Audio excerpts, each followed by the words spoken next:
All right. How's it going? It's going good. We're not social distancing, so hopefully you're okay. Oh, I think we'll be a little bit fine.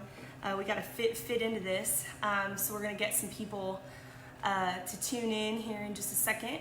So we're going live from Colonel Allen West page, and we've actually got a surprise guest with us. So we are live from the VIP lounge of Texas Gun Experience, and ran into Tony Tinderholt. Man, how's it going? Good. I was here shooting today. This is a great place. Yeah. So we got him. He needed an emergency qualification for what? I own an armed security company, and the police department we partner with also. Everyone needed to qualify today, and you guys came through for us, so thank you. Man, that's awesome. So it's all about. Big ups to Texas Gun Experience ownership for getting that done. In Grapevine, Texas. Grapevine, Texas. Yeah. So we got a lot of people coming in, tuning in to the live, which is good. So, I think it's really important to address some concerns that people have during this time. And so Colonel West and I had a little bit of a conversation. Hey, what is that? Lisa from Arkansas. Hey, what's going on? Thanks for tuning in. We got people from all kinds of states coming in here. But we wanted to talk about why your gun rights are important, especially during a crisis like this. And as someone that works at a firearms facility, I really wanted to be a part of this live because we're touching people every day on that subject. But I'll let you start. Well, I think one of the important things is you hear people talking about what is essential and what is not essential. And when you look at what is happening out in California, especially Los Angeles, where they're saying that gun stores and gun ranges are not essential, and they're shutting them down, and they're saying that they're going to even turn off the utilities and everything to them. That's an infringement. When you talk about your Second Amendment, that's an essential liberty. And anything that you do to restrict or restrain or constrain people's ability to keep and bear arms and to train at a facility like this or to purchase their firearms, that's taking away and undermining that Second Amendment, that essential liberty. And I'm really concerned that when we have a crisis like this, it's kind of like that Rahm Emanuel mantra, never let a good crisis go to waste. And there's some people out there that are trying to leverage this for the advantage of an ideological agenda. The mayor of Champaign, Illinois, the mayor of New Orleans have come out and said that they're going to institute emergency orders. People can't, transport their weapons. People cannot go out and purchase weapons. That's not what this is all about. We see in Virginia where the governor Northam there has said that, even religious activities, if you try to have a religious, gathering or something of that nature, it's going to be considered a misdemeanor 1 offense. So, we can't give up these essential liberties even in a time of crisis because someone's always out there trying to take advantage of that, and especially your Second Amendment right. Yeah, that's the truth. And I want to high-five you. So we've got the toilet paper. We're going to high-five on the toilet paper right there. Social distancing. That's how we do it. No one else can touch that toilet paper. No one else can touch that toilet paper now. I want to chime in on that real quick. When we talk about rights, they're inalienable. That means they're God-given. The government does not give or grant rights. We protect them as legislators. Our job is to protect the rights, not to grant or take away the God-given rights. And tell our viewers who you are and what you do here in the state of Texas. I'm the state representative. I'm the state legislator for Arlington, Dalworthington Gardens, and Pantego here in Texas. Yeah, so that's right outside of Fort Worth. So Tony does a lot of really good work in that area. And then I'm Jerah Hutchins. I'm a firearms instructor here at Texas Gun Experience, and then I'm also a gun rights advocate. So I go and testify at some of these gun rights hearings. I think that we need more people that can actually articulately testify about firearms. I think that a lot of politicians are out there putting out information that simply isn't true because they themselves don't have a firearms education, and I think it's a travesty that people are trying to legislate things that they know nothing about. So we wanted to kind of come together, and Tony was, like I said, a surprise guest. We kind of ran into him at the range today. But it's a good thing. Yeah, but he's got a lot of really good insight because he goes down to Austin, right? Yep. And talks a lot about these kind of things. And what kind of feedback or what kind of reactions do you get down in Austin? Well, I'll tell you, make no doubt about it, that the liberals are coming after your guns and they want to take them away. And some of the legislators that are close friends of mine that are Democrats, they don't want you to have guns. They don't want you to have access to specific kinds of guns. And including the AR-14? Including, that's pretty funny. I think sometimes that people don't know what kind of weapons they're talking about when they say assault rifles. They don't know the difference between revolvers, semi-automatic weapons. They don't know. Yeah, and I think you bring up a great point, Representative Tinderholt, because just this week we had Representative Dustin Burrows from the Texas State House sent a letter to the Attorney General asking about clarification on gun ranges and gun stores being an essential retailer. And thank God we had the Attorney General, Ken Paxton, come back and say that yes, here in the state of Texas, gun stores and are essential retailers as well as gun ranges. Because what is interesting to me, you've seen an incredible spike since this COVID-19 crisis. I think, 350% increase in gun sales. You've seen it here at Texas Gun Experience. And people aren't buying guns because they're concerned about shooting a virus. People are buying firearms because they're concerned about the threats to their liberties. And you know that you have some states, some legislators that are saying that this is a great time to release criminals from prison. I mean, you look at what is happening in New York with the bail reform law, and now all of a sudden you have these criminals that are being released back into society. So the most important thing is to protect your life, as Representative Tinderholt said, that's your first inalienable right. But you have to not only protect it from a virus, you also have to protect it from those out there who would seek to undermine your ability to defend yourself. And it's a fine line because, we have these precautions that have been put in place. A lot of people are staying home. I think a lot of people are complying with that, and I think it's smart. I've been home for 4 days straight. I was worried about driving my car today because I was like, I haven't driven my car in 4 days. I don't even know if I can do it. Exactly. But I think this topic is so important because as somebody who works in the retail space, as somebody who works in the gun industry every day, we have seen an incredible spike in people just panic buying firearms, panic buying ammo, panicking that ammo for their firearms is sold out in a lot of places. And I know that a lot of these manufacturers and vendors are scrambling to try to get more product on the shelves. And this happens a lot during these particular situations, but I've never really seen it like this. And I need to throw out a word of caution. So if you guys are new gun owners out there, you bought a gun specifically for this because you're worried about looters. I think a lot of people are worried about how long is this going to happen, because we can't really get a specific answer from anybody, and I don't really expect a specific answer from anyone, but some people are saying 6 weeks, some people are saying 6 months, some people are saying it's going to go into December, and I think that people are panicking because they don't know how they're going to feed their families, they don't know if they're going to be able to go back to work, and when people don't have means, and when people can't buy food and necessary supplies, they get desperate. And then the looting happens, right? And we've seen that in some, events over the last few years where, looting has happened. People have been breaking into small businesses. Hurricane Katrina was a perfect one. And so people do have the right to defend themselves and the things that they own against people who would come and try to take it from them. And that's the biggest reason why people are panic buying these firearms. But be cautious and understand that, especially if you're a new gun owner, you don't know what you're doing yet. And guns are not as simple as point and shoot. There's an art to the sight end, there's an art to the trigger pull. You need to learn these things. And so I'm doing a lot of online education right now.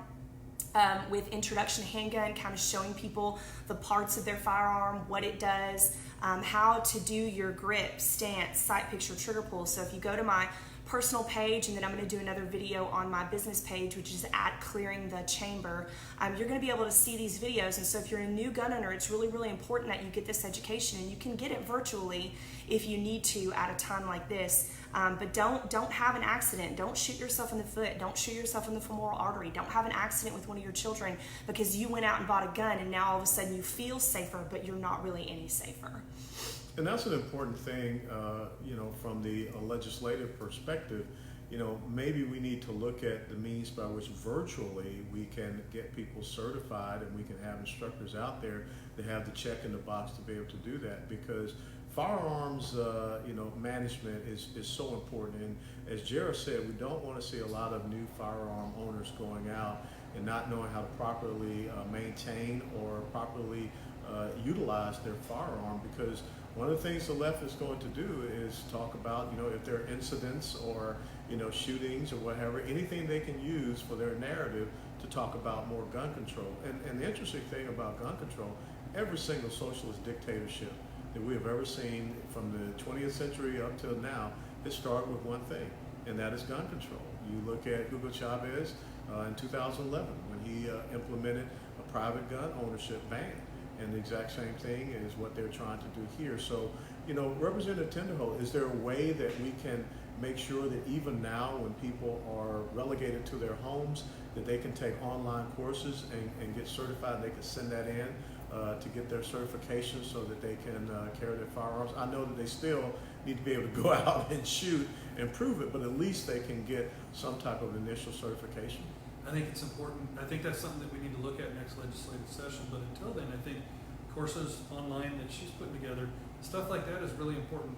One of the most important things that we all talk about on both sides of the political spectrum are children and safety of guns, and having a safe or a trigger lock, and mitigating the risk between having a lock and also being able to get to your gun fast enough to protect yourself.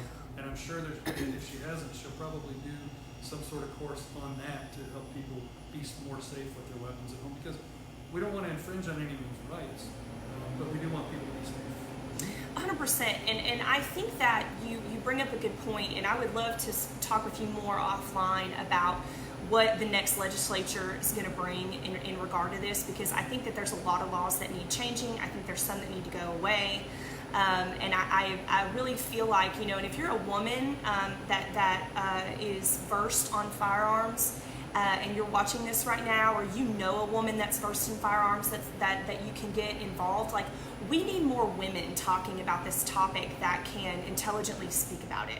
We need more women going to these hearings. We need more women testifying before the legislature on this, because we are the biggest growing demographic of gun owners, and we have been for like the last 5 years. But what we're not doing is we're not getting past a certain level of education. So I see a lot of women that take an introduction to handgun class or a license to carry class, and that's where they stop. And they're like, okay, I'm good. No, you need to learn about ballistics. You need to understand the differences between ammunitions. You need to start doing these force-on-force classes, because I can't tell you how many purse-carrying women who carry their guns in their purse I've put through a force-on-force class, and not one of them has ever gotten to me before I've gotten to them. So purse carry needs to there's a better way to do it, but it's still not the best way to carry. And so we need women who are willing to go the extra mile to take this advanced education to become better at what they're doing and not stop in the middle, okay? Not quit in the middle. And we need you to do this so that you can effectively articulate how important this is to our leaders, because they need to hear it from women too. They don't just need to hear it from the general demographic of what everybody thinks that gun ownership is, which is white dudes, okay? They need to hear it from the minority communities that are gun owners. They need to hear it from the women and the moms and that are gun owners too. And so I'm really going to encourage you right now to start thinking about how you can be more involved in this next legislative session. Jerah brings up a great point, and I'm still on the board for the National Rifle Association. And at our last annual convention in Indianapolis, we awarded to the family of Otis McDonald the Roy Ennis Leadership and Freedom Award. It's the first one. And a lot of people don't know who Otis McDonald is. Otis McDonald was a former Army soldier, an African-American man who lived in the inner city of Chicago, Illinois. And guess what? He took the city of Chicago to task on their infringement upon his Second Amendment rights, because he just wanted to be able to defend himself in his own home. And of course, that case went to the Supreme Court. It's McDonald versus the city of Chicago.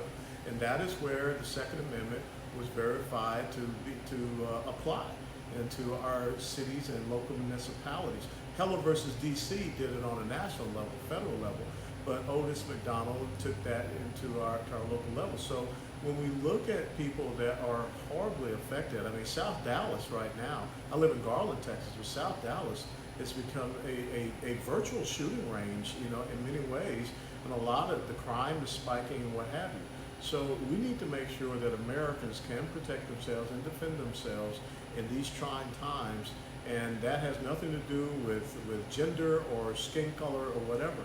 Each and every one of us has, as Representative Tinderholt said, that inalienable right to life, liberty, and the pursuit of happiness. Each and every one of us has that those constitutional rights, our Bill of Rights, and the Second Amendment is preeminent to that, because if you don't have a Second Amendment, you don't have those First Amendment rights.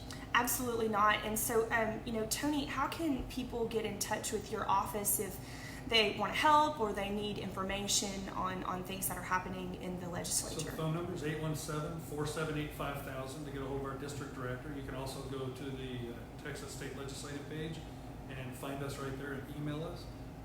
You can also email me at tony@tonytinderholt.com. We take your rights pretty seriously, but with rights come certain personal responsibilities, and it's not always, the answer is not always us legislating how you manage your rights. I think it's personal responsibility is just as important as those God-given rights that you are granted. And that's 100% correct, and that's another reason why education is so important. And a pretty crazy statistic in Texas that absolutely blows my mind is, as big and vast as Texas is, only 4% of the Texas population has a license to carry a handgun. And you may not agree with having to be licensed to carry on your body, and I get that. But the point is that only 4% of the population has been willing to sit down and get this education. Now, we all know that gun ownership in Texas is much higher than 4%. So that means that there's a large number of people that are running around not understanding the laws that pertain to their ability to carry a firearm or have a firearm. And a lot of the information that you get in that license to carry class isn't just about carrying on your body, it's about gun law in general that you need to know. And part of that is also, firearms around kids, which is something that Tony brought up a few minutes ago. And you need to know that.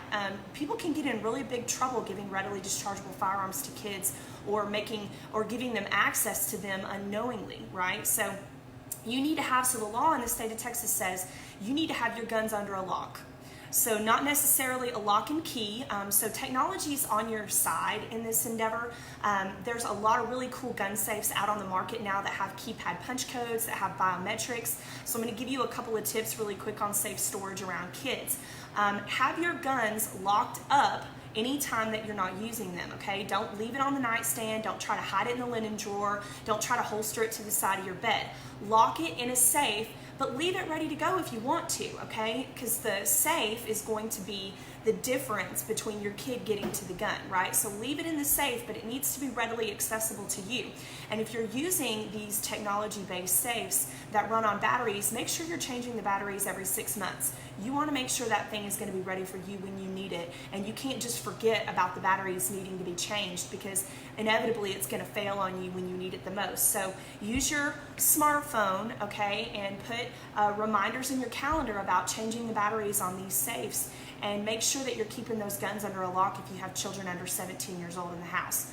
So, very, very important to get that kind of education. And there's a myriad of other things to learn in these license to carry classes. So even if you never plan on carrying a gun on your body ever, still go through the classroom portion of the license to carry class, still get with an NRA certified instructor or a USCCA certified instructor, and use us. If you're in Texas, especially if you're in the DFW area, use Texas Gun Experience as a resource. We have some of the most knowledgeable staff in the industry that can talk to you about these things, best practices for safe storage. We have license to carry instructors. We have advanced instructors that can teach you force on force, because unless you're in a situation of duress or you're simulating situations of duress, you're really not ever going to understand what that adrenaline rush feels like, right, Tony? What that tunnel vision feels like. So Tony owns a security company. He goes around and he and his staff protect people for a living, and they know what that feels like. So you got to have that education, and you've got to make time for it, because if your safety isn't one of the most important things on your calendar, what are you really living for? And another thing I want to bring to your attention, and Representative Tinderholt talked about it, you have an individual responsibility also.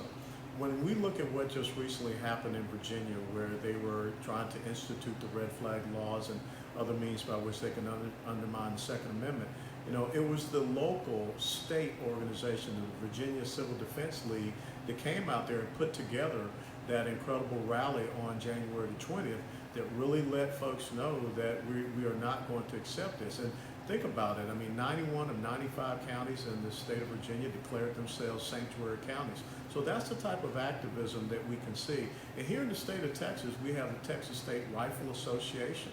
That's another great organization that Texans can belong to. And I would challenge you in your respective state, look for your state Second Amendment association that you can be a part of, because a lot of these fights that we see happening have to occur right there in the state. It has to occur at the most local level. When we had the issue about whether or not gun stores and gun ranges would be considered essential retailers, we went through our legislators. So many gun store owners made that very clear and evident, so that State Representative Dustin Burrows wrote that letter to the Attorney General of the state of Texas. So we need to have you Americans out there, wherever you are, not just here in Texas, but anywhere, to make sure that your voices are being heard. Join your local state rifle association or Second Amendment advocacy group, so that you can ensure that people are not sitting around, as Rahm Emanuel said, never let that good crisis go to waste. We don't want to see anyone try to use any crisis in America for the advancement of their own ideological agenda. We were reaching out. We were calling. You reached out to Attorney General Paxton yourself, right? We did, and I want to touch on something that he said just a moment ago.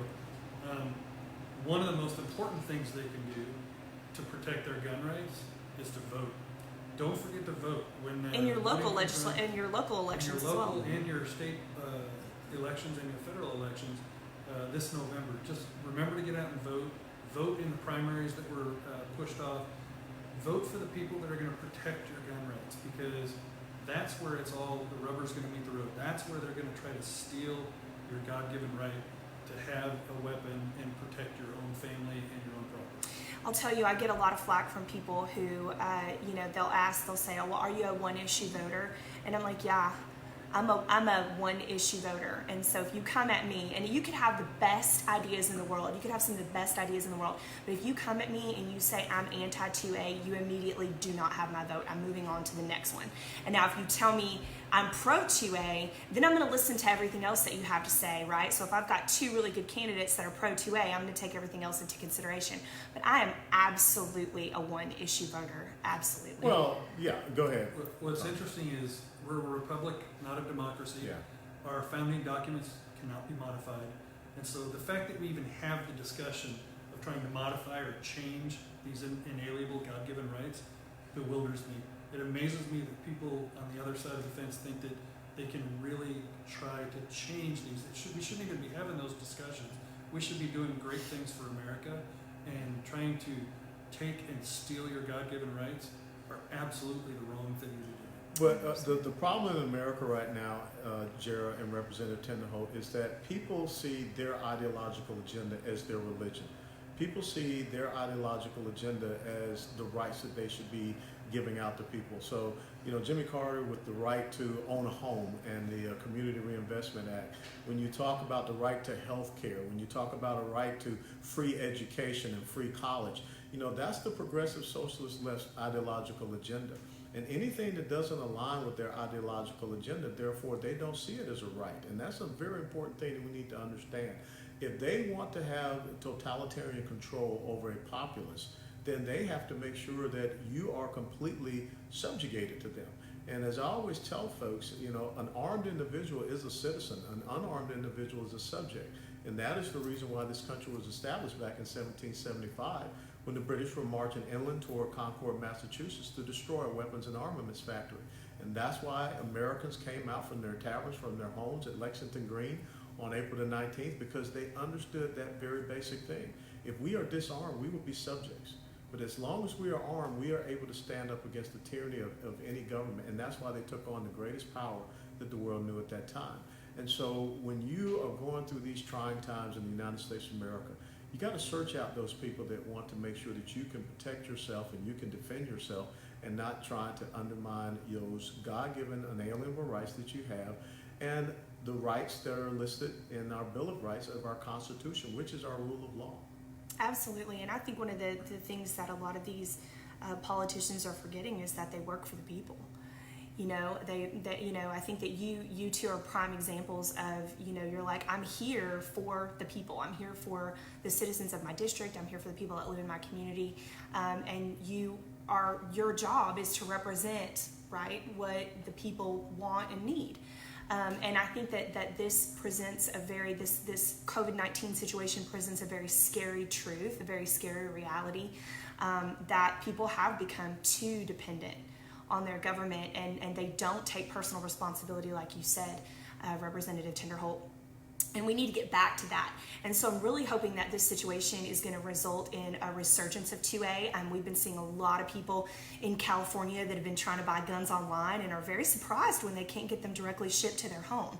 And so they haven't been paying attention about, to the process of how you actually buy a firearm. And so they haven't been educated. They haven't educated themselves on that, and now they're learning the hard way in a situation where now they're like, oh, I need a gun, I want a gun, it's about to get crazy. And they're starting to realize the things that we've been preaching this entire time. People in New York that have been waiting in 2-hour-long lines to get into gun stores to try to buy firearms, and we all know that in New York that's a really long endeavor, but they've been trying to do it anyway. And so I'm hoping that we can reach these people and say, see what we've been trying to tell you, and let us bring you into the fold and let us teach you, the right way. And so I'm wondering if the governments the state governments in California and New York are in for a rude awakening.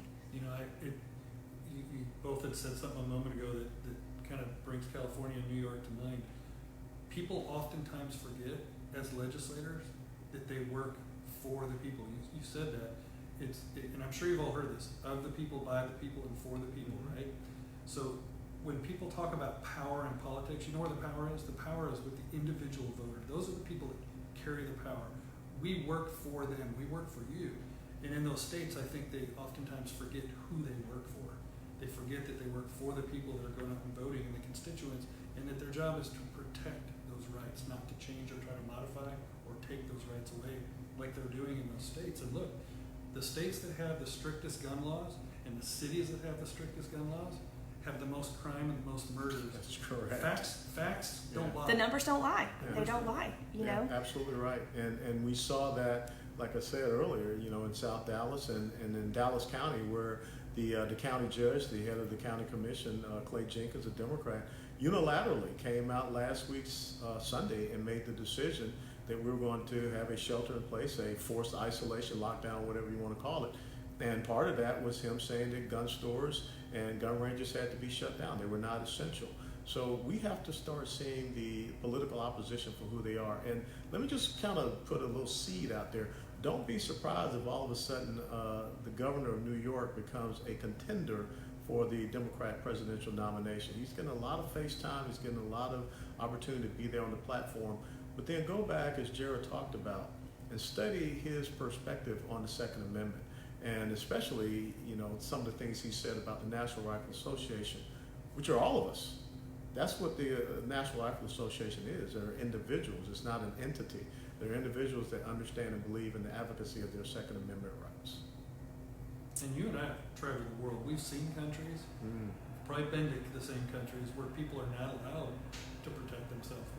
When has a socialist nation actually worked? And I don't know that it's a successful. It never has. It's really nice for the first couple of years because everybody's getting what they want, and then the Ponzi scheme comes to light, and we've seen that just recently, over the last couple of years in Venezuela. I mean, that's if you need an example of why it doesn't work, that's the reason. Nothing's free. Somebody's got to pay the bill. Somebody pays it. The Venezuelan military is firing on its own citizens for trying to accept humanitarian aid for other countries. I mean, that's what happens when you give that absolute power, and it corrupts absolutely. And the armed gangs that they call the colectivos are roaming through the streets executing people in Venezuela. And think about what you saw in Hong Kong, where those young people were standing up against the tyranny of the communist Chinese, and they were holed up on a college campus, and they were using bows and arrows and rocks against people that were armed. Vladimir Lenin said the end goal of socialism is communism. Socialism is an economic model that leads to a societal model change. And that's what we don't want to see happen in the United States of America. It's very easy in communist China for them to say in Wuhan province, 5 million people, you're just going to be locked down, you can't come out. That's not what we're about in America, because we do have a First Amendment right that says we have a freedom to peacefully assemble.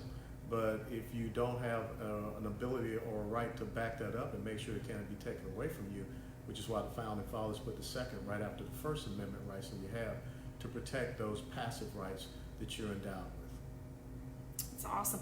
Let's talk a little bit about preparedness. So we've covered why your gun rights are important, but especially why they're important in a time like this. And big questions that I'm getting from people that have been coming in and kind of panic buying these guns and ammunition is, like, what do we need for preparedness? And I watched a really cool Instagram live with Kevin Dixie, who's a gun trainer out of Missouri, and then Argo J out of Wisconsin, and they were talking about what their plans for preparedness are.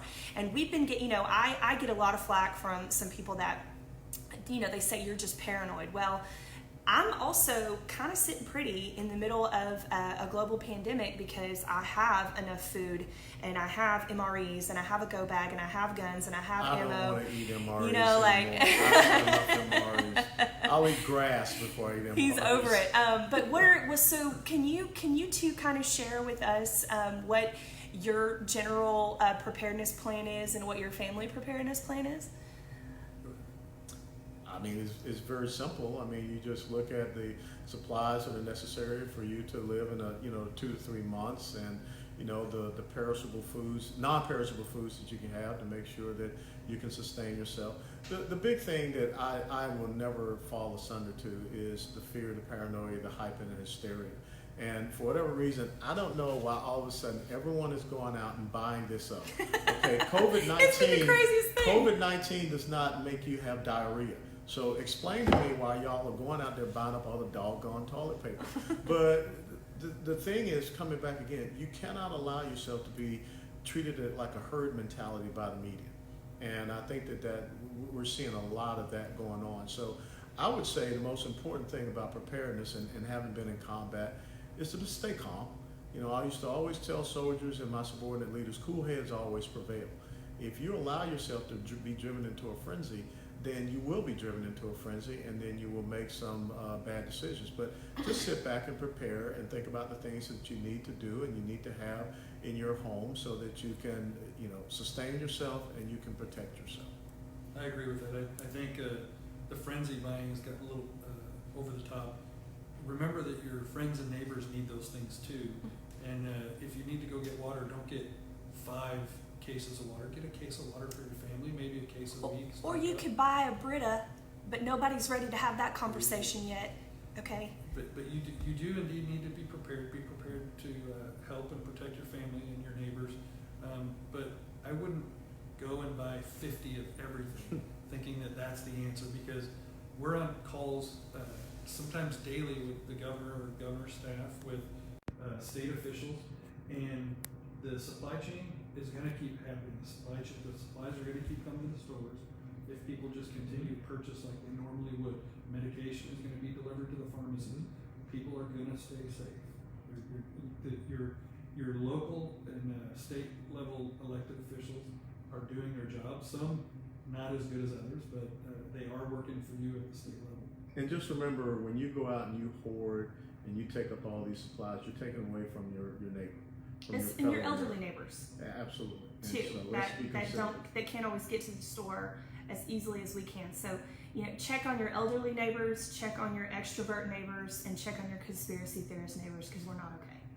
All right, we need your help. And another thing I just want to say, check on those veterans who are out there that maybe they don't have family with them, to make sure that they still have arms wrapped around and let them know that we still love them, we still care about them, because we don't want to see an increase in suicides because people feel isolated, they don't have any contact. One of the great things that I'm seeing in my neighborhood over in the Eastern Hills in Garland is that families are out walking, and families are out with their kids and they're talking. Maybe that's one of the great things that will bring us back together as a nation, that we don't tune into the television so much. We just sit down and we just talk. We have family meals again, like we didn't used to have when we were we're out busy doing everything. So that's the silver lining that I see in this. But let's be responsible. Let's look out for each other. I saw that last night. Share a brief story. My wife, you get busy, right? My wife and I get busy with kids and work, and she is busy. She's very busy, and she's a wonderful mom. She's an amazing wife, and she doesn't give her friends as much time as she used to be able to. So last night she did something similar to what you're talking about. They had a happy hour online together with all of her girlfriends, and they drank wine and they socialized, and they did it for several hours. And when I got home late last night from work, she had a smile on her face. She was happy, and all of her friends got to socialize. There's other options out there right now. Don't totally distance yourself. There's technology. Take your dog on a walk. Get outside. Be safe and enjoy life. Stay connected for sure. So we've talked about your gun rights. We've talked a little bit about preparedness. Definitely need to, if you were someone that wasn't prepared for this particular situation, please use this as a lesson moving forward, and start to stock up on a few some things over time. A couple guns, a little bit of ammo, have some non-perishables at your disposal. Maybe a little, just these small things, a little go bag, flashlights, right? Things like that. You need to have that kind of stuff. And if you want to, DM me or DM us and kind of get a list of things that we keep, man, we really want to help you be prepared, because this isn't the last time that something like this is going to happen, but you can be calmer next time. And so now I want to talk a little bit about what do we do when it's over? Now that we're learning these lessons and now that we're reconnecting with people, what do we do when this passes and when it's over? And I really, really hope that one of the things that you'll do is support your local gun range. I hope that you'll take that new gun that you bought, and I hope that you'll come and get some training. I'm still going to be doing a lot of online training on my personal page on Facebook at Jerah Dawn, so JerahDawn. I'm also going to be doing it from my business page at Clearing the Chamber. And I want you to pay attention to those videos and kind of take in that knowledge. And then when this passes and we can all come back together and connect, I would love for you to take some in-person lessons, invest in your knowledge that way. I really think that that's super important. I think we can give up the Starbucks for a few weeks and put that money toward a skill that's going to benefit you in the future and keep you safe. So Texas Gun Experience, this is a great time to get on their website and explore what they offer. That's where we're coming live from right now, is the Texas Gun Experience VIP area. We have amazing training classes. We do awesome events. If you have questions about our training program, a lot of those can be answered on our website, but you can also email us at training@texasgunexperience.com. Colin Throckmorton and myself, we are co-training managers, and we monitor that inbox, and we're happy to help and happy to answer questions. Another thing too is, not just investing in that training, but getting your friends to invest in that training. So you need to spread the good word, and we need to change mindsets, and we need to change hearts and minds about spending time on this perishable skill and resetting the minds of America about how important the Second Amendment is. But like Tony said, with these rights come responsibility. And so just because you have the right to own a firearm doesn't mean that the weight of it isn't heavy. And so, it's a tool just like anything else, but it can be dangerous.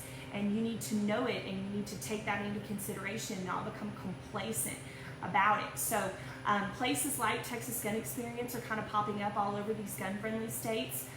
We have amazing amenities. We have an awesome rushing air system. So we do, the air that comes through this gun range is probably cleaner than what you have at your house right now, because we're funneling all that fresh air in and out through these filters. And you can Google rushing air systems to see how that's done.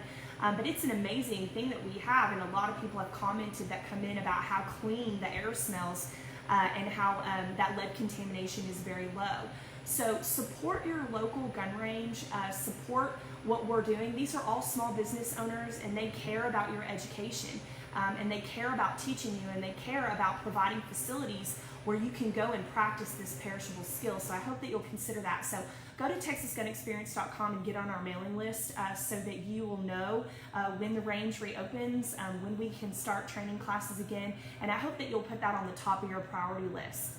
and start to come in and get yourself learned up on these things that you now know are super important. And I will tell you the big lesson learned coming out of this is your health and your health care is your personal responsibility. Yes. And so as we go forward, I want you to start focusing on, your health care. And like I said, we see a lot of people out now walking and even running that I didn't see before. That's important. You can't depend upon the federal government or local government or state government to keep you from getting sick. That's your responsibility. We have seen now that maybe we shouldn't be coughing on each other, and maybe we should do better with our personal hygiene, because there are always going to be viruses that are out there. I mean, it wasn't too long ago we had the swine flu, the H1N1. Every year we have the common flu. And as a matter of fact, the common flu this season, we've lost 40,000 some odd Americans to it. So we're only about 1,500 Americans that we lost to COVID-19. So understand that those viruses are out there. But first and foremost, take care of yourself. Eat well, get rest, drink a lot of water, and come out and support your local gun range and gun store, because that Second Amendment right is so important. It's unique to the United States of America. It's unique to the American way of life, the American psyche. I agree. I think you mentioned that the responsibility is heavy, and the way to manage that responsibility is to train yourself, be proficient with your firearm, be safe with your firearm, and protect your family. Absolutely, it's all we can do. Anything else, guys? This has been awesome. Man, I'm gonna go shoot. Yeah, we're gonna go shoot now. I already shot. It is literally the nicest shooting facility I've ever been in. Thank you. A lot of technology, really nice, clean, amazing facility. The staff was great. A veteran-owned facility. Two West Point graduates, not Annapolis. Well, one West Point graduate. So one West Point graduate and one Marine. So we do brothers. We'll let them play. So we're gonna go shoot now while practicing social distancing. So we'll be in every other lane. But definitely join us when we reopen. Send us your questions. I'm gonna go back later and reply to a lot of these comments that we've gotten on this thread. This has been a great thread. You guys have been incredibly engaging. I'm gonna answer any of the questions that are on this thread, and I'm also gonna post those websites like someone asked as well. And then we'll tag Tony in this, and we'll get you guys some information. So adios. We're gonna go pew pew. Later, folks. Bye.